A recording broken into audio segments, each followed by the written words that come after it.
আসসালামু আলাইকুম। আমরা কিন্তু অলরেডি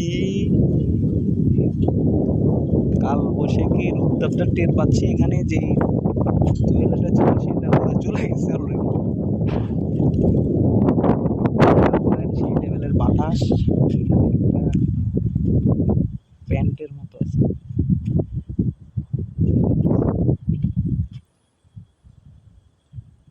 এই মুহূর্তে থেমে গেছে, কোনো বাতাস নাই।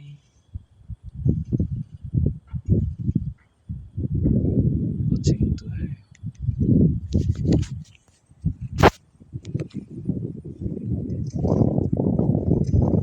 কাল বৈশাখী। আচ্ছা, আমার একটা প্রশ্ন আর কি, এই যে কাল বৈশাখী, এটা বাংলাদেশ ছাড়া কি আর কোথাও আছে?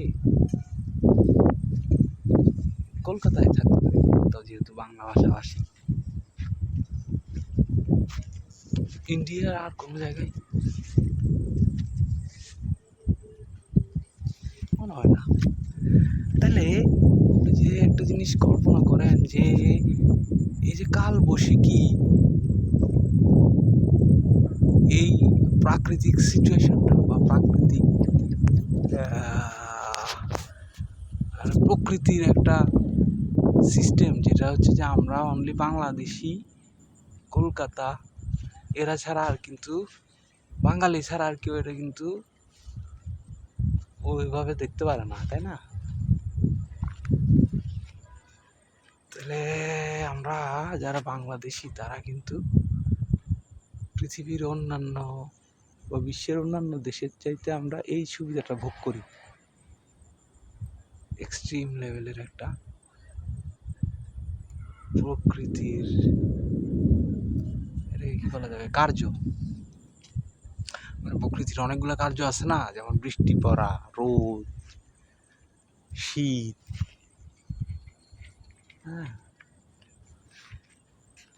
বৃষ্টি, রোদ, শীত, এই তিনটা কমনলি থাকলেও মানে পার্শিয়াল ক্যারেক্টার হিসেবে, মানে পার্শ্ব চরিত্রাভিনেতা হিসেবে আছে হচ্ছে যে কাল বৈশাখী।